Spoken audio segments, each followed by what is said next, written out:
am a VTuber now. Today I'll be talking to you directly from Elden Ring, as I have found a way into the game through a hidden sorcery that can be located behind 43 consecutive illusory walls.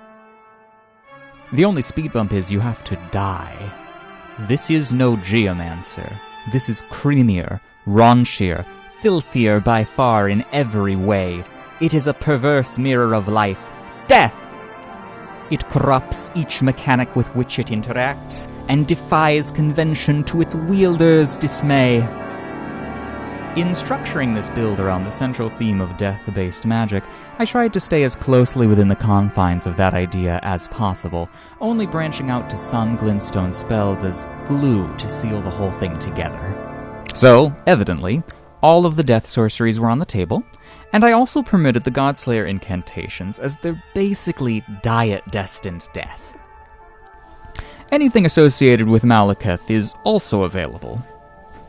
The one spell I did not test was Black Blade, mainly because I didn't want to kill Malekith on the save to keep Leyendell open, and also because the Black Knife already contains a similar idea. However, I do admit that it would make an excellent addition. Necromage is fascinating. It's hard as shit, but I think it's also strangely brilliant. Melee range options are your area of effect spells, Noble Presence for speed, Black Flame Ritual for setup, Explosive Ghost Flame for knockdown and walls, Death Lightning as a hard punish, and for its synergy with Fia's Mist. You're not so much delivering death as facilitating it. You're more Death's administrator, rather than the CEO of Death. I absolutely refused to call this build bad the entire time I was making and playing it. I wanted to see if it was just a fluke, or if I really was pretty good at figuring out how to use worse spells individually to succeed together. And it turns out, I'm pretty good. So while I was refusing to call this build bad, I went ahead and learned a great deal more than I was bargaining for. First of all, I'd like to start off by saying this build is not technically bad. It is exceedingly difficult to use correctly, but it can be used successfully. The difference between a difficult build and a bad build is that a bad build will not work regardless of your strategies due to a statistical or tactical disadvantage. Like using a broken straightsword in previous Souls games. You can do it, but it does what another build does worse. A Necromancer has no such illusions. It does only what it can do best, cast all manner of death spells. In refusing to blame the build, I was holding myself accountable for its success or failure in any given invasion, and when I did this, patterns began to form. I realized that I was leaving holes in my defenses, not being aggressive enough in chase-down scenarios, and generally casting poorly. So, is this build bad?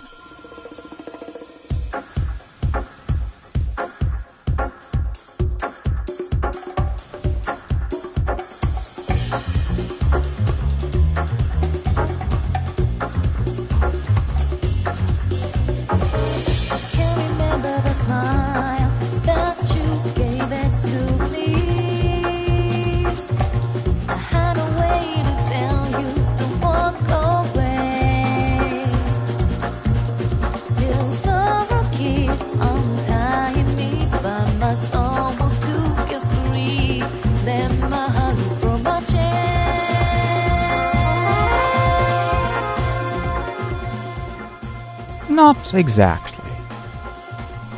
I would like to stress that I am going to describe every aspect of this build in excruciating detail, because I don't make these builds to just invade every now and again. I make them so that I can obsess over the idea of them for weeks and months at a time, and you will know about it. The tools of the grave are many. Let's start with the basics. This is a fundamental basic poke. It doesn't have to explain itself. It's a basic sorcery, and any wizard worth their salt can use it. This spell is too good for finishing low-health targets, poking passive players, or breaking bubble shields. It goes on every build, or some similar such tool. Glintstone Comet Shard, Night Comet, and Great Glintstone Shard are longer-reaching lance moves, much like we used Magma Shot on the Geomancer. They serve as good combo enders, especially with the Ancient Death Rancors and other setups. It's important to note that Swift Glintstone Shard and Glintstone Comet Shard coordinate very well with one another, and have the added benefit of doing more damage than the Night spells without having to switch off the Golden Order seal. Having both Staff and Seal available at all times ends up being pretty important, and adding more time between them is harder to manage than is practical. Slicer is optional, and it doesn't kill the Necromancer vibe too much. I set this one off to the side. It felt like a cop-out for most of the time, and it just felt like a melee weapon in a set of options that were far more complicated and interesting. And because the spell buff of the Prince of Death's staff is not exactly the highest, Slicer is actually somewhat fair here, so at least it isn't terribly overpowered. What I call primary devices comprise the meat of your game plan that set it apart from other builds. They can be spells, weapons, or strategies. This spell is your life. Never stop casting it, or at least cast it enough that someone might ask you nicely to stop. You're scaring the other customers who purchased Elden Ring. As for the difference between Ancient Death Rancor and Rancor Call does more damage per skull, Ancient Death Rancor does more damage overall. Rancor Call does less poise damage per skull, and Ancient Death Rancor does more poise damage overall. If you can use Ancient Death Rancor, it's almost always better. It provides more projectiles and more of everything. Which is not to say that Rancor Call is a bad option either, as it accomplishes the exact same function of Ancient Death Rancor. This is your primary spacing tool, mid-range check, and even a useful scramble move for melee range. Black Flame Ritual is an iconic magic circle that is both an attack and a defense stitched together. Now the Pillars of Fire can be poised through. They only do 50 poise damage uncharged and 65 charged. You'll be using uncharged more often than not. To be honest, I wish this were just a hair faster, but it does what it does fairly well, and that is crack poise, and also serves as a relatively decent defensive option at melee ranges. It has a built-in charge for a timing mix-up, but like with most of these spells, you'll be casting it without any charge most of the time. Most of them are too slow to warrant it.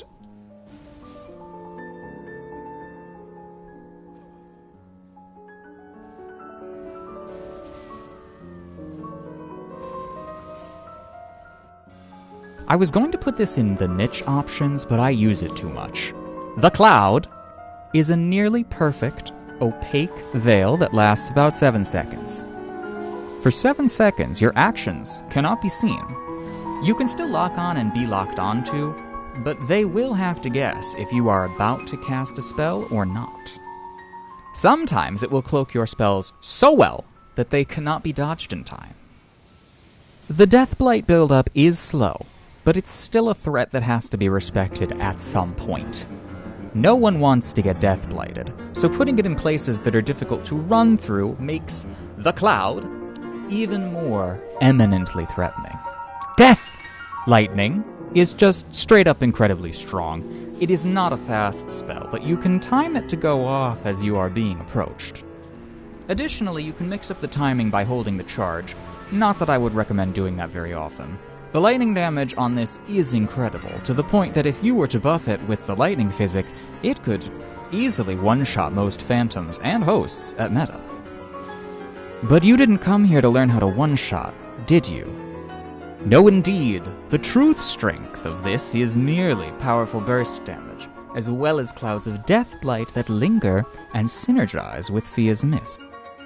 While we are on the topic, let's have some notes on Deathblight. Deathblight is not a frequent win condition, but certainly something you can put to good use. Fia's Mist does 20 curse buildup per second, but Death Lightning does 30 uncharged and 50 charged. You can have up to 70 curse worth of cloud out at a time, but more often 50 with both up, and more often still only 30 or 20 with only one of those. Fia's Mist is more of a psychological lockdown technique, as opposed to a physical one, like Reichardt's Rancor. Deathblight is less about fear, and more about dread. And on to the niche options. The Black Knight felt appropriate for meaning alone. It would only make sense for a necromancer to want to carry around a shard of the Rune of Death.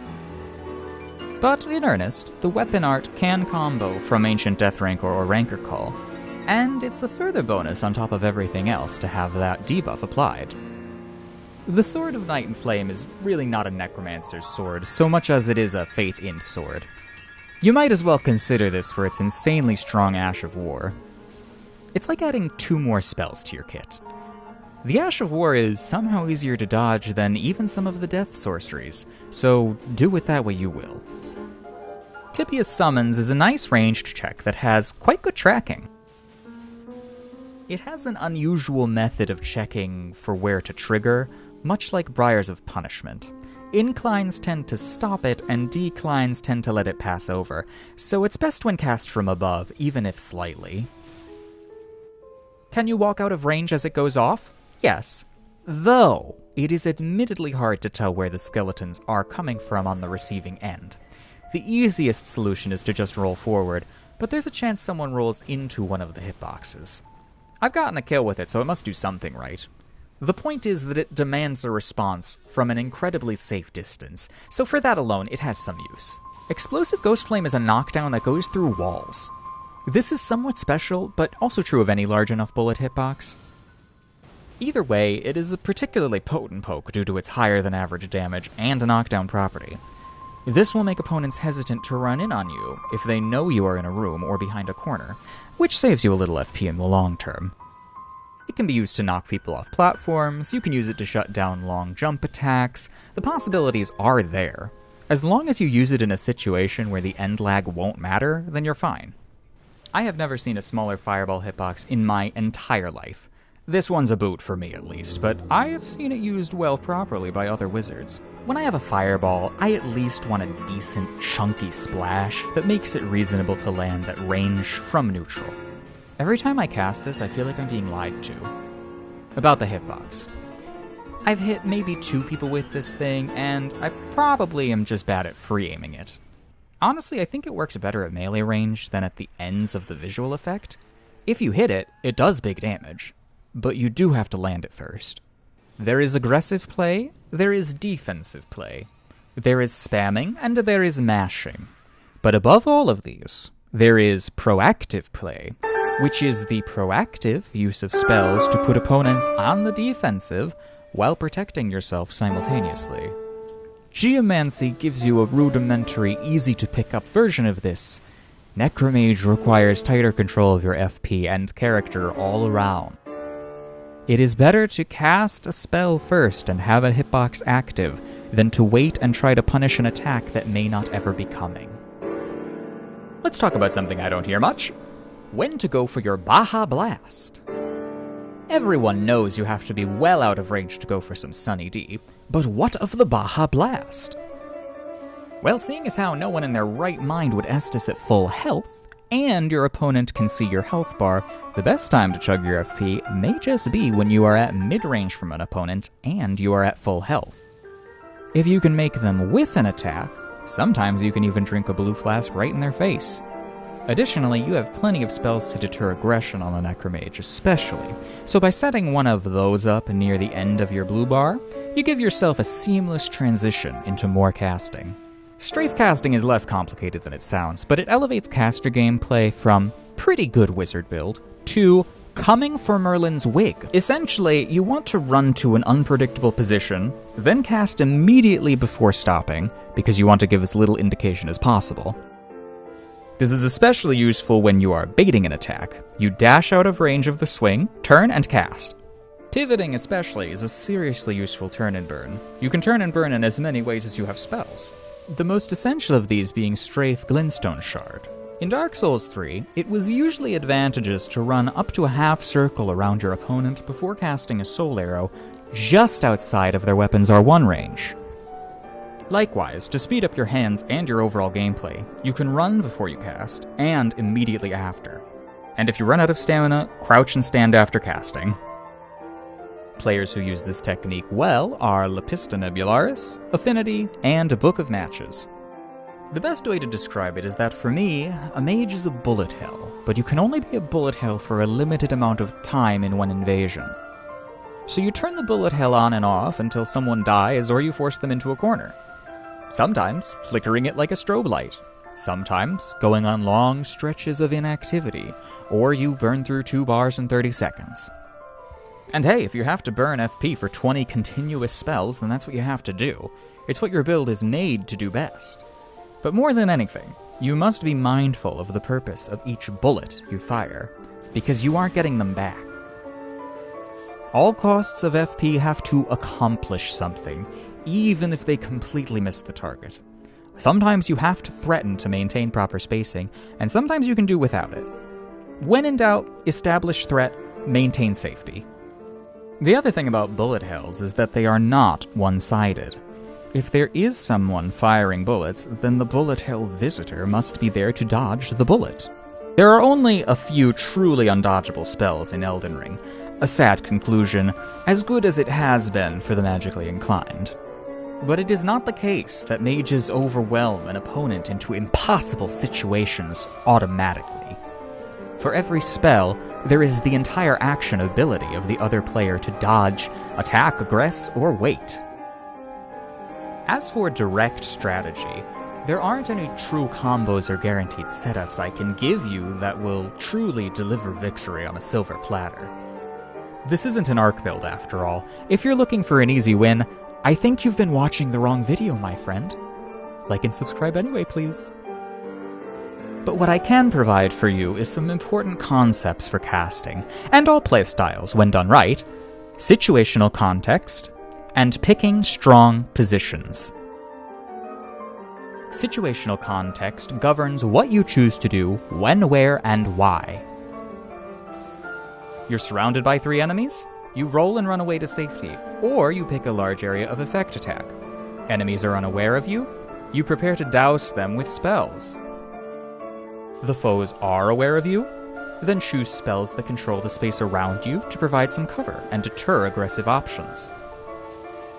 Chase down? There are options for that. No one choice solves every problem, and more often than not, you'll be figuring out when you choose wrong rather than when you choose right. The good thing is that getting killed is a pretty surefire way to know that you picked wrong for the context of the situation you were in, with some rare exceptions. Strong positions are just positions that give you some kind of advantage. Pretty apparent strong positions are near cover to break line of sight, behind PvE, near threatening PvE, high ground, balcony vantage points, just outside of a small room that you've cornered a player in. There are more strong positions than I can rattle off, but these are some good examples. You'll learn to recognize strong positions because they'll be the ones you get punished in the least, and there are varying strengths to positions as well. High ground is only as useful as you use it, and a foe in a small room is still a small room you have to fish them out of, or kill them from outside of, or brave the enclosed space yourself. Are you at mid-range from a player with a heavy thrusting sword and a long run to break line of sight or reach PvE? Extremely weak position to start casting from. You don't always need to choose the strongest position. In fact, it usually will not be available to you through normal means. It's just good to be mindful of whether or not you have an escape, cover, or assistance from the level itself. Let me make one thing very clear. Death sorceries are not underrated. They are inferior. But this does not mean that they don't have uses. Those uses do, however, come together to form a somewhat coherent game plan that can be used. The disparity between the crushing, razor's edge difficulty of Necromage and the happy-go-lucky 2-tap 80-int mage with Slicer is really harrowing. While a Geomancer could just lock down entire swaths of space safely, the Necromage is constantly under threat of losing space. So that's what demands the proactive approach.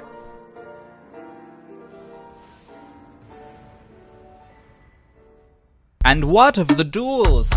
Show us the duels, Prin.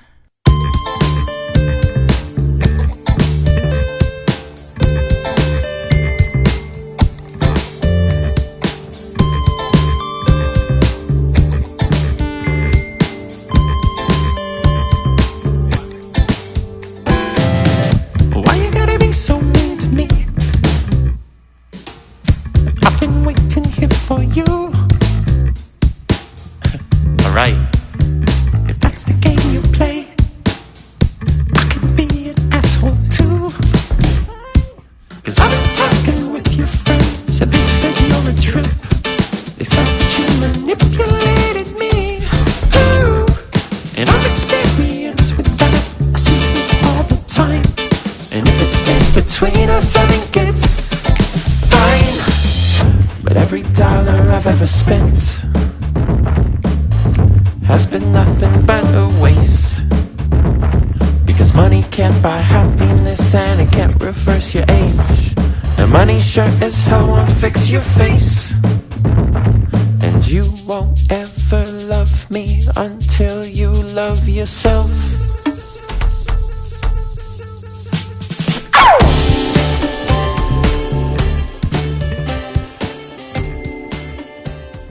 I like builds because they're like little art pieces that other people can use and tinker and play with on their own, and get more or less the same enjoyment as you out of them. There is a conversation that occurs amongst invaders about build making that is about as intricate and rich as something like music. Here are the notes and rhythms, the chords and overarching structures of death magic, a tiny slice of what is available to use in Elden Ring. How will you use it?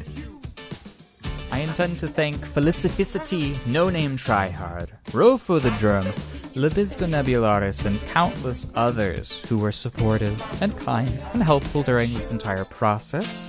I intend to take a short respite from these casting deep dives in my own personal time to focus more on some other, more melee-oriented builds. Dex or Quality Faith currently has my attention as an interesting set of weapons to swap around on. Contrary to popular belief, I do know how to use the weapons of this game, and nearly as well as casting, if not better, might I add. Once I return to this, I must complete the perfect Arcane Mage, then finally the perfect All-Spells Magician, which is probably just some flavor of Geomancer. Thank you all for watching. I am so infinitely grateful for all of the support and feedback I have received from the Elden Ring and the Souls community and commenters, people I've never met before, people who I've known for a while, and I feel like my channel's kind of become this weird, oddly, extremely specific thing. But you know, it's the thing I like to do. And if I don't, then who will? Once again, thank you. And happy casting. The one right now. Still I love you everywhere that I know. Never looked outside to see the sun. All I wanted to do was run away. 'Cause you're not the one, you're not the one, you're not the one, you're not the one. Don't expect you to be here. Whatever you need to get yourself by, whatever you need to think is fine. I tried to eat your DNA, but all I got was a melted face. I became a guy who looked like both of us.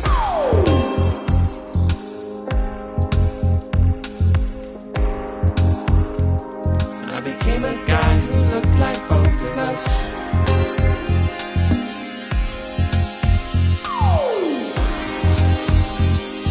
But you're not the one right now.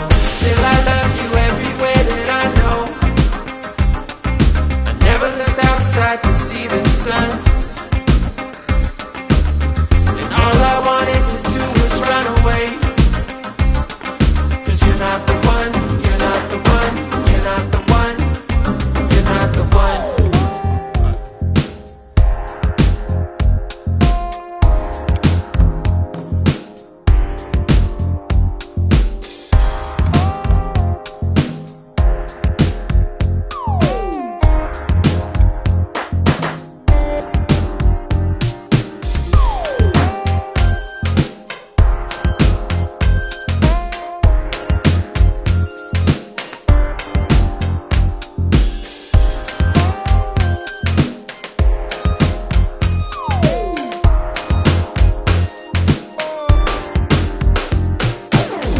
Still I love you everywhere that I know. I never looked outside to see the sun. And all I wanted to do was run away. You're not the one, you're not the one, you're not the one. Still I love you everywhere that